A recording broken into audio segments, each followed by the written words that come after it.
Hello students, welcome to my channel. तो आज मैं आप लोगों के लिए लेकर आ गई हूँ BA second semester political science का मॉडल पेपर 2024 की परीक्षा के लिए, जिसमें आपको पढ़ना है पॉलिटिकल थ्योरी एंड कॉन्सेप्ट।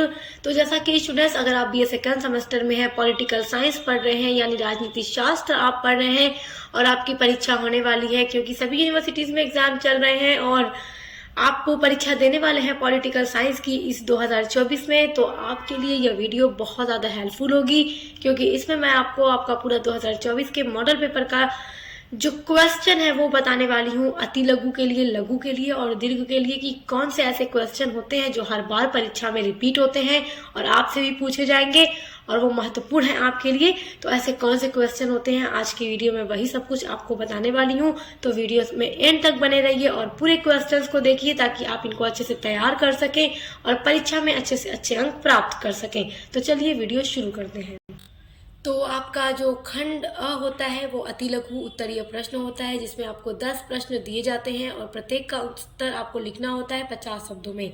यहाँ पर मैं आपको 10 से अधिक प्रश्न बताऊंगी जो आपके अति लघु के लिए महत्वपूर्ण है और वो आपसे ज़रूर पूछे जाएंगे। तो पहला आपका प्रश्न है, राजनीति विज्ञान राज्य का विज्ञान है। यानी जो राजनीति विज्ञान है वो एक राज्य का विज्ञान है। राज्य के विज्ञान का मतलब जिसमें हम राज्य के बारे में पूरा अध्ययन करते हैं, क्योंकि आप इसमें यही सारी चीज़ें तो पढ़ते हैं। तो किस तरह से ये राज्य का विज्ञान है आप पूरा एक्सप्लेन कर दो, 50 शब्दों में लिख दीजिए, बहुत आसान है।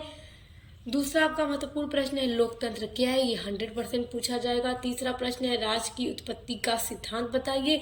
तो राज्य की उत्पत्ति के जो भी सिद्धांत हैं उन पर मैं वीडियो अपलोड कर चुकी हूँ ऑलरेडी, पूरा नोट्स के साथ आपको समझा भी दिया था, एक एक जितने भी सिद्धांत आपके सिलेबस में दिए गए हैं। तो प्लेलिस्ट बनी हुई है वैसे तो पॉलिटिकल साइंस सेकेंड सेमेस्टर की, तो आप उसमें चेक कर लीजिएगा, मैं लिंक आपको इसी वीडियो के डिस्क्रिप्शन बॉक्स में दे दूंगी।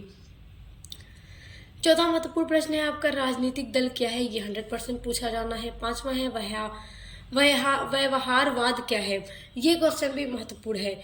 आपका अगला है, वैश्वीकरण क्या है। अच्छा देखिए, वैश्वीकरण क्या है, वैश्वीकरण से क्वेश्चन 100% बनना है आपका। आपके अति लघु में पूछेगा तो सिर्फ यही पूछ देगा कि वैश्वीकरण है क्या, यानी ग्लोबलाइजेशन क्या है।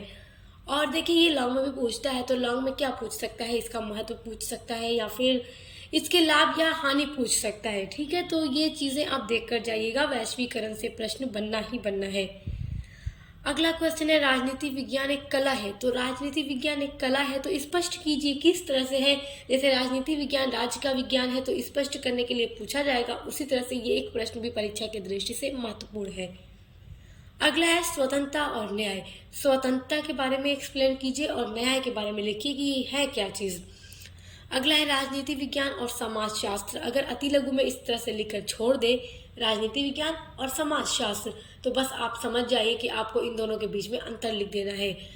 तो आपको इस तरह से लिख देना है, पहले आप राजनीति विज्ञान के बारे में लिख दीजिए कि राजनीति विज्ञान किस तरह का विज्ञान है और हम इसमें किन चीज़ों का अध्ययन करते हैं। राज्य के बारे में सारी चीज़ों का अध्ययन हम राजनीति विज्ञान के अंतर्गत करते हैं और समाजशास्त्र के अंतर्गत हम समाज का पूरा अध्ययन करते हैं। समाज में जो लोगों का एक सामाजिक जाल बनता है वो पूरा चीज़ों का हम अध्ययन करते हैं। समाजशास्त्र जो स्टूडेंट्स पढ़ रहे हैं वो तो जानते ही होंगे पूरी चीज़ें, क्योंकि इस पर भी पूरी क्लास चलती है ऑलरेडी। और सेकंड सेमेस्टर में जो स्टूडेंट्स अगर पढ़ रहे होंगे समाजशास्त्र, पूरा सिलेबस 1 से 8 तक की यूनिट्स कंप्लीट करा दी गई हैं और मॉडल पेपर की वीडियोस तो वैसे सभी सब्जेक्ट की अपलोड हो रही है। अगला है, राज्य के कार्य का उदारवादी सिद्धांत। 100% पूछा जाएगा, राज्य के कार्य का उदारवादी सिद्धांत। अगला है, लोकमत को परिभाषित कीजिए। ये क्वेश्चन भी वेरी इंपॉर्टेंट है। और ये है, फासीवाद क्या है। पूरे 12 प्रश्न मैंने आपके अति लघु के लिए बताए हैं और यहाँ से आपको अपनी परीक्षा में क्वेश्चन जरूर देखने को मिलेंगे। खंड ब देखिए, खंड ब होगा आपका लघु उत्तरीय प्रश्न, जिसमें आपको दिए जाते हैं 8 प्रश्न और आपसे कहा जाता है कि इन्हीं 5 प्रश्नों के उत्तर लिखिए और प्रत्येक प्रश्न का उत्तर 200 शब्दों में लिखिए। तो वो सारे प्रश्न देख लीजिए जो खंड ब में पूछे जाएंगे और महत्वपूर्ण हैं, जिनके परीक्षा में आने के चांसेस बहुत अधिक होते हैं। तो देखिए, दूसरा आपके पेपर का दूसरा ही क्वेश्चन होगा, कानून को परिभाषित करते हुए उनके विभिन्न प्रकार पर प्रकाश डालिए। कानून से क्वेश्चन 100% बनेगा, ये एक महत्वपूर्ण टॉपिक है परीक्षा के दृष्टि से। तो कानून क्या है और उसके विभिन्न प्रकार क्या है, देखकर ही एग्जाम में जाइएगा, क्योंकि जरूर आएगा। अगला है, न्याय की अवधारणा की व्याख्या कीजिए। देखिए, ये सारे एक ऐसे टॉपिक हैं आपके राजनीति शास्त्र के अंतर्गत जो कि महत्वपूर्ण हैं और परीक्षा में क्वेश्चन आने के चांसेस 100% होते हैं, इसलिए इनको देखकर ही जाइएगा। अगला है राजनीति विज्ञान की परिभाषा एवं प्रकृति का वर्णन कीजिए। ये क्वेश्चन भी महत्वपूर्ण है, तो इसलिए इसको भी तैयार कीजिएगा। क्वेश्चन नंबर 5 है आपका, कानून के स्रोतों की व्याख्या कीजिए।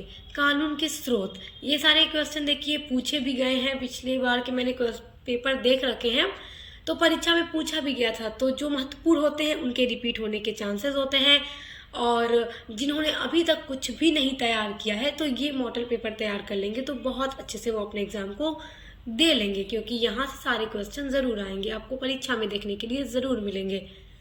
अगला है जनमत निर्माण के मुख्य साधनों की विवेचना कीजिए। ये क्वेश्चन देख लीजिएगा। 7वां है लोकतंत्र में राजनीतिक दलों का क्या महत्व है। ये क्वेश्चन इंपॉर्टेंट है। अगला है समाजवाद के गुण तथा दोष बताइए। 50% चांसेस है कि ये पूछ सकता है। 9वां है सत्ता तथा शक्ति में अंतर बताइए। एक दफा ये क्वेश्चन का आंसर भी आप तैयार कर लीजिएगा, देख लीजिएगा, पढ़ लीजिएगा, एग्जाम में आ जाता है तो आसानी रहती है। बाकी जो महत्वपूर्ण बताया है बहुत महत्वपूर्ण, आप उनको बढ़िया से तैयार रखिएगा। ये क्वेश्चन देखिए, ये बहुत महत्वपूर्ण है।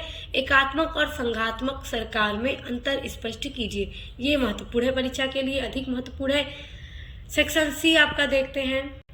खंड सा आपका दीर्घ उत्तरीय प्रश्न होता है, जिसमें 4 प्रश्न दिए जाते हैं और किन्हीं 2 के उत्तर आपको लिखने होते हैं। यहाँ पे मैं आपको 5 महत्वपूर्ण प्रश्न बताऊंगी आपके लॉन्ग के लिए, सेक्शन सी के लिए। देखिए 11वां प्रश्न आपका है, संसदीय शासन प्रणाली की प्रमुख विशेषताओं का वर्णन कीजिए। Very important question. अगला है राज्य की उत्पत्ति के संबंध में सामाजिक संविदा सिद्धांत का आलोचनात्मक वर्णन कीजिए। ये जरूर पूछेगा। राज्य की उत्पत्ति का सिद्धांत बिना पढ़े मत जाइएगा, क्योंकि क्वेश्चन 100% आना ही आना है, और उसके जितने भी सिद्धांत हैं सब मैं करवा चुकी हूँ, तो ये आप देख लीजिएगा, प्लेलिस्ट में आपको इसकी वीडियो मिल जाएगी। 13वां क्वेश्चन है, राज्य की उत्पत्ति के दैवीय सिद्धांत का वर्णन कीजिए। तो दैवीय सिद्धांत भी महत्वपूर्ण है, ये भी मैं करवा चुकी हूँ, ये भी देख लीजिएगा। 14वां है, संप्रभुता की परिभाषा व विशेषताओं की विवेचना कीजिए। अगला है धर्मनिरपेक्षता की अवधारणा को समझाइए। तो धर्मनिरपेक्षता महत्वपूर्ण टॉपिक है परीक्षा के लिए। तो यहाँ 15 क्वेश्चन मैंने आपको बताए हैं आपके सेक्शन ए, बी एंड सी तीनों के लिए। अगर आपने इन सभी को तैयार कर लिया तो यकीन मानिए आप अपनी परीक्षा में अच्छे से अच्छे अंक प्राप्त कर पाएंगे। उसके अलावा आप अन्य चाहे जो भी सब्जेक्ट ले रखे हो अपने BA सेकेंड सेमेस्टर में, सभी की प्लेलिस्ट बनी हुई है। 1 से लेकर 8 तक की यूनिट्स कंप्लीट करा दी गई हैं, और मॉडल पेपर की वीडियोस लगातार चैनल पे आ रही हैं। उनके लिए भी विजिट कीजिए। Best of luck. अब मिलते हैं नेक्स्ट वीडियो के साथ।